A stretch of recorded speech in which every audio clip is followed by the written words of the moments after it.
Hello बच्चों, let's read the question. Discuss the structure of ice, explain why water expands on freezing. The key concept is structure of ice.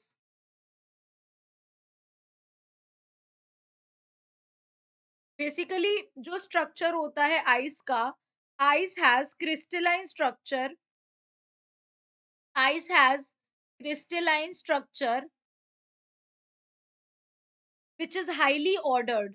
जो कैसा होता है, highly ordered होता है due to hydrogen bonding, due to hydrogen bonding. Basically इसका hexagonal form होता है, it has a hexagonal form,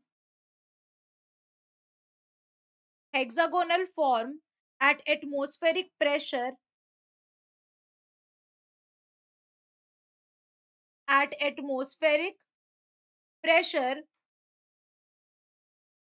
and cubic form at low temperature, and cubic form at low temperature। यानी कि हाई एटमॉस्फेरिक प्रेशर पे इसका क्या होता है, बेसिकली हेक्सागोनल फॉर्म होता है, और लो टेम्परेचर पे इसका क्यूबिक फॉर्म होता है। And it is surrounded by, basically इसमें जो ऑक्सीजन, हर एक oxygen atom, each oxygen atom जो होता है उसकी टेट्राहेड्रल ज्योमेट्री होती है,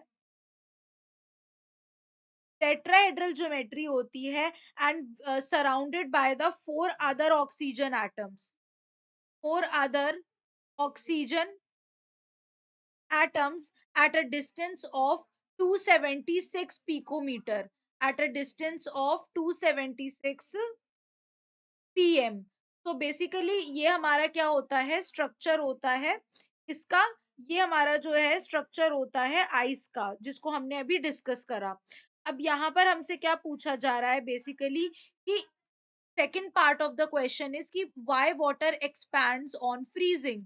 तो बेसिकली क्या होता है, जो मॉलिक्यूल्स होते हैं ऑफ मोस्ट एलिमेंट वो कंपैक्ट होते हैं सॉलिड में और लिक्विड स्टेट में फ्री होते हैं, लेकिन वाटर के केस में ऐसा नहीं होता है।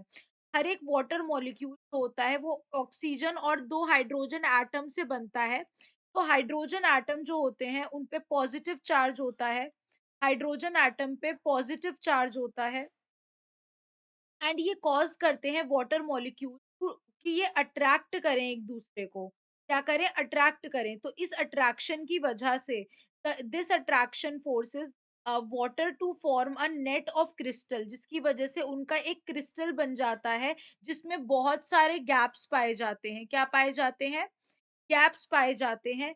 और गैप्स इन इट, जब वो फ्रीज होता है, जब वो फ्रीज होता है तो ये अट्रैक्शन क्या करता है, एक नेट बना देता है, और उस नेट में बहुत सारे गैप्स होते हैं जब वो फ्रीज करता है। तो ये जो क्रिस्टल नेट स्ट्रक्चर होता है, ये क्या करता है, ये ज्यादा स्पेस लेता है जब हम लिक्विड वाटर से कंपेयर करते हैं। यानी कि ये जो क्रिस्टल नेट स्ट्रक्चर होता है,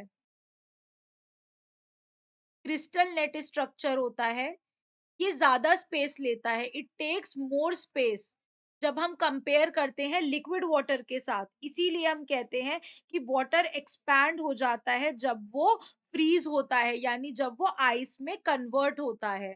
तो this is the reason behind this, behind this. Hope you guys understand. Thank you.